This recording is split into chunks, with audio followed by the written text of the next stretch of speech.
دیکھو شب برات کے بارے میں میرے آڈیو بیان بھی موجود ہیں, ویڈیو بیان بھی موجود ہیں. چند سال پہلے جب میں ویڈیو بیان نہیں, میرے آڈیو آتے تھے, اس میں میں نے حدیثوں کے نمبر کے ساتھ, پورے ترجموں کے ساتھ, پوری سندوں کے ساتھ شب برات سے متعلق جتنی حدیثیں ہیں 15 شعبان سے متعلق تمام حدیثوں کی سندیں, ان کی سندوں پہ بحث, پورا ایک علمی بیان ہے آڈیو. وہ آج بھی یوٹیوب پہ موجود ہے.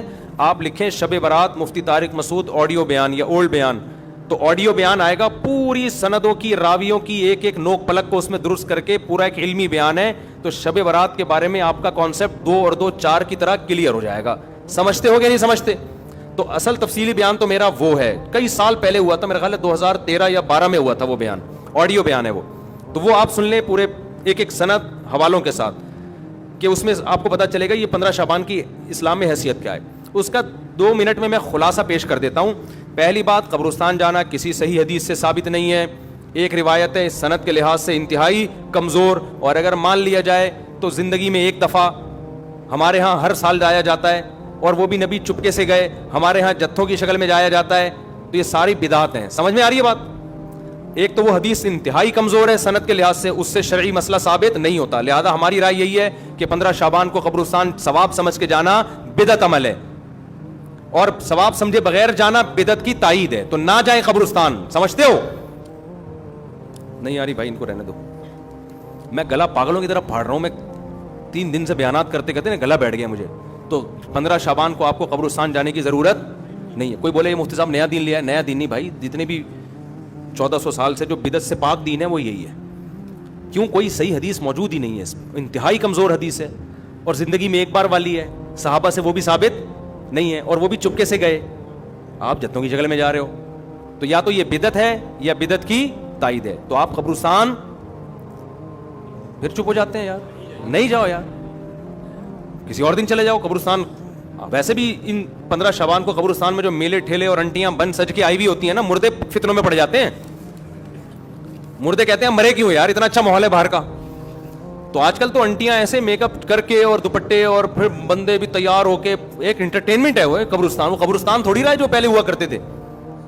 تو آج کل تو ویسے بھی جانا جائز نہیں ہے. دوسرا کام, اس رات کو لوگ کہتے ہیں نہاؤ دھو اور تہوار ہے. تو تہوار اسلام میں دن میں ہوتے ہیں, راتوں میں. عیسائیوں کے, ہندوؤں کے تہوار ہو سکتے ہیں, مسلمانوں کے تہوار دن کی روشنی میں ہوتے ہیں. رات کے اندھیروں میں بولو نا نہیں ہوتے. راتیں عبادت کی ہوتی ہیں. تہوار نہانا دھونا اچھے کپڑے یہ دن کے کام ہیں. تو لہٰذا یہ کوئی بھی نہیں ہے کہ رات نہا دھو کے اور اچھے اچھے کپڑے پہنو. کوئی مستند روایت نہیں ہے اس بارے میں. تمیز سے سو جاؤ گھر میں جا کے.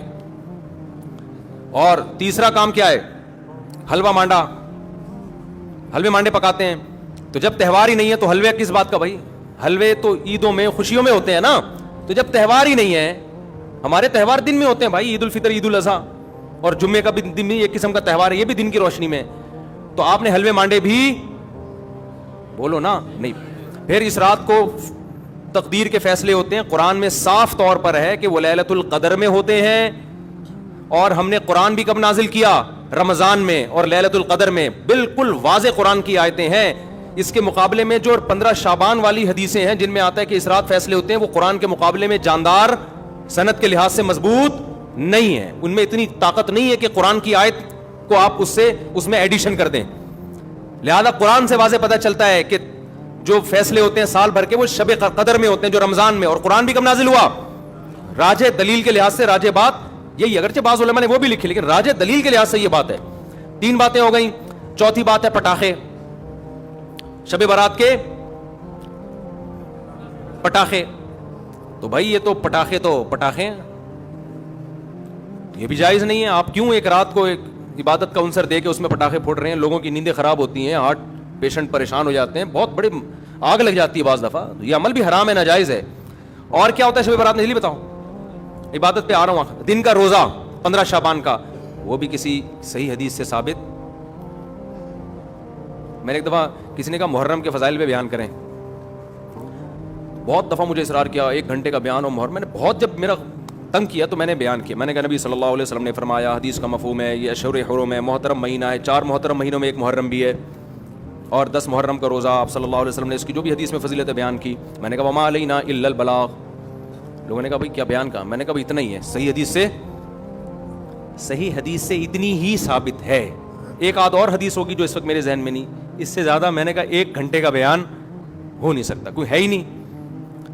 تو آپ کی مرضی کی باتیں ہم نہیں کریں گے, ہم وہ باتیں کریں گے جو اللہ اس کے رسول صلی اللہ علیہ وسلم نے جس طرح بیان کی. خطابت کے جوہر دکھانے کے لیے تو 6 گھنٹے کا بھی بیان ہو سکتا ہے, لیکن اگر آپ نے وہ بات کرنی ہے جو اللہ کے رسول نے بتائی ہے تو جتنی بتائی ہے اتنی ہی آپ کو پارسل کرنی پڑے گی. اپنی طرف سے پارسل کرنے کا ہمارے پاس انتظام, ہم کمپنی ہوتا ہے نا, بعض کمپنیاں پیک کر کے دے رہی ہوتی ہیں, وہ KFC والوں کے, وہ کہتے ہیں وہ جو کمپنی کی پیکنگ ہے وہ ہم آپ کو دیں گے, اپنا شاپر ہمارا الگ تھیلے میں رکھا ہوا ہے, ٹھیک ہے نا, اس کے لیے الگ آرڈر دینا پڑے گا آپ کو. تو اگر اللہ رسول کی بات ہے تو بھائی اتنی ہے. تو اس لیے 15 شعبان کا جو روزہ ہے وہ بھی کسی صحیح حدیث سے ثابت بولو نہیں ہے. اور کیا رہ گیا, جلدی کرو, وہ شادی بھی ہونی ہے ان کی, بھائی آئے ہوئے ہیں نا.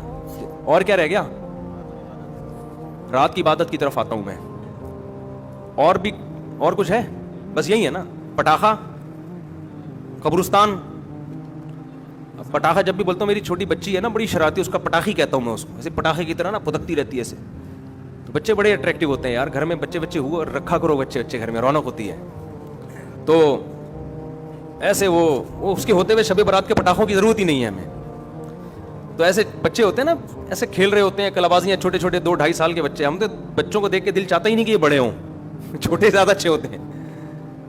تو پٹاخہ یہ ناجائز ہے. حلوے مانڈے, میٹھا ویسے ہی اسلام میں کم ہے یار, تم میٹھے پھوڑ کے اپنے آپ کو. اور تیسرا کیا ہے, میٹھا کم کیسے, لوگ حدیث پہ کے لحاظ سے اشکال کریں گے, پھر کسی وقت اس کا جواب دوں گا. تیسرا ہے نہانا دھونا, صاف کپڑے پہننا. اچھے کپڑے تو ویسے ہی صاف پہننے چاہیے ہر وقت, لیکن اسپیشلی اس رات میں کوئی فضیلت نہیں ہے.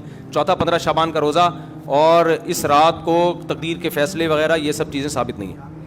ہاں اب جو ہے عبادت ہے یا نہیں ہے, تو جمہور کے نزدیک اس میں عبادت کی فضیلت ہے, لیکن بعض محققین اس فضیلت کے بھی قائل نہیں. تو اختلافی مسئلہ ہے, اجماعی مسئلہ نہیں ہے اس رات کی عبادت کی فضیلت. لیکن بہرحال جمہور چونکہ قائل ہیں. اس کے دلائل کیا, میں پہلے بتا چکا ہوں کہ میں پورا آڈیو کلپ ایک ریکارڈ کروا چکا ہوں حدیثوں کے ریفرنسز کے ساتھ, راویوں کی سندوں اور بحثوں کے ساتھ. تو بہت ساری حدیثیں, اگرچہ کوئی بھی حدیث صحیح نہیں ہے اس کے فضیلت کے بارے میں, لیکن تعدد طرق کی وجہ سے بہت سے علماء کے نزدیک درجہ حسن کو پہنچی ہوئی ہے. تو لہذا کرنے کا کام یہ ہے کہ اگر کوئی کرنا چاہے تو بھائی عبادت کرے, تو اللہ سے امید ہے کہ اس کو اس رات میں عبادت کا ثواب دوسری راتوں کی نسبت زیادہ ملے گا. بعض حضرات اس کے قائل نہیں ہیں. ہاں اب عبادت کا کوئی خاص طریقہ منقول نہیں ہے کہ یہ پہلی رکعت میں یہ اتنی دفعہ پڑھو, دوسری رکعت میں اتنی دفعہ پڑھو. اور نفلی عبادت شریعت ترغیب دیتی ہے گھر میں کرنے کی. افضل کیا ہے کہ گھر میں عبادت کی جائے. اب اگر آپ سمجھتے ہیں گھر میں دل نہیں لگے گا تو پھر مسجد میں آ جائیں, لیکن اجتماعی سطح پہ مسجد میں جماعتوں کی نمازیں قائم کرنا, اجتماعی قرآن خوانیاں کرنا, یہ تمام اعمال بدعت ہیں. تو اگر آپ نے عبادت کرنی ہے تو چلو کسی بہانے عبادت کر لو, تو اس میں یہ ہے کہ انفرادی کرنی ہے, بہتر ہے گھر میں کی جائے, نہیں تو مسجد میں کر لیں آ کے. اور کوئی خاص طریقے کی عبادت نہیں کرنی. تلاوت ہے, دعائیں ہیں, ذکر ہے, نماز ہے, بس جیسے عام طریقے سے پڑھتے ہیں اسی طریقے سے کریں.